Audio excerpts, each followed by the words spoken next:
Hello everyone, তোমরা সবাই কেমন আছো? আশা করি অনেক ভালো আছো। তো তোমাদের দোয়ায় আমি অনেক ভালো আছি। তো এই গরমের মধ্যে বাড়িতে না থেকে একটু ঘুরতে বেরোলাম। তো চলো ফার্স্ট থেকে শুরু করা যাক আমাদের ঘুরতে যাওয়ার প্ল্যানিং। তো আমরা এখন যাচ্ছি টোটোতে করে ঘুরতে। ফাইনালি আমরা পার্কের গেটের মধ্যে ঢুকছি। এসে দেখি পার্কের গেটই বন্ধ। এখন কি করব? তো ভাবলাম মাঠটা একটু ঘুরি।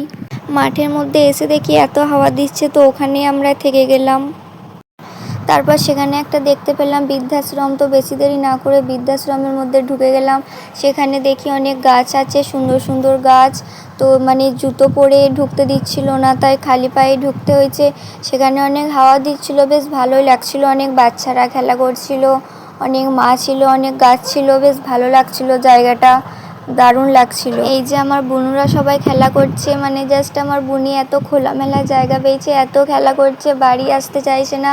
তো ওর জন্য আমাদেরকেও বসে থাকতে হয়েছিল, ওর জন্য আমরাও বসেছিলাম। বাচ্চাগুলো খেলা করছিল, দেখতে ভালো লাগছিল, খুব আনন্দ করছিল। পুরো বৃদ্ধাশ্রমটা, এর মধ্যে অনেক বৃদ্ধ মানুষ থাকে, অনেক অসহায় মানুষ, জানি না কারা আছে। তারপর সেখানে একটা সুইমিং পুল দেখতে পেলাম, খুব নোংরা জলটা। এখানে খুব সুন্দর সুন্দর পিকচার তোলার জায়গা আছে। তো বাড়িতে না থেকে আমরা ভাবলাম একটু ঘুরে আসি। বাইরেতে গরমে ভালো লাগছিল না, এই জায়গাটা খুবই সুন্দর। তো তোমরা কমেন্ট করবে এই জায়গাটার নাম কি, আমি বলে দেবো বর্ধমানে কোন জায়গা। এখানে যে মন্দিরটা দেখতে পাচ্ছ, এটাই কদিনেরই মন্দির, নতুন মন্দির হয়েছে।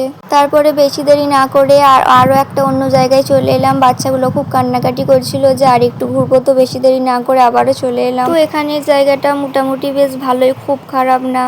পরে এই যে এদেরকে এত বাড়ি আসার জন্য বলছি, বাড়ি আসছে না, এত মজা করছে, ওরা খেলছে। বাবা আমাদেরকে আবার ধুমকে দিচ্ছে বাড়ি আসা টাম করলে। এখানে তো আমার বোনও খুবই মজা পাচ্ছিল। তো জায়গাটা আমারও বেশ ঘুরতে ভালোই লাগলো, মোটামুটি খুব একটা খারাপ না। তো বেশ ভালোই লাগছিল, এই গরমের মধ্যে হাওয়াও দিচ্ছিল, ঠান্ডা ঠান্ডা, বাড়িতে থাকতে একদমই ভালো লাগছিল না। এবার যাচ্ছি বাড়ি, কিছু খাওয়া দাওয়া করে বাড়ি চলে যাব। তো চলো খাওয়া দাওয়া করে আসি একটু। তারপর আমরা ফাস্টফুডের দোকানে চলে এলাম, একটা করে ডিমের চপ খেলাম। তারপর আমরা মোমোর দোকানে এলাম। মোমো আমার খুবই পছন্দের একটা খাবার, 1 প্লেট করে মোমো খেলাম। তো এবার আমরা খাওয়া দাওয়া শেষ করে বাড়ি যাচ্ছি। তো আমাদের ঘোরা কেমন লাগলো একটু কমেন্টে জানাবে, আর আমারও বেশ ঘুরতে খুব ভালোই লাগলো। তো চলো টাটা বাই বাই, আবার নেক্সট ভ্লগে দেখা হচ্ছে সবার সাথে।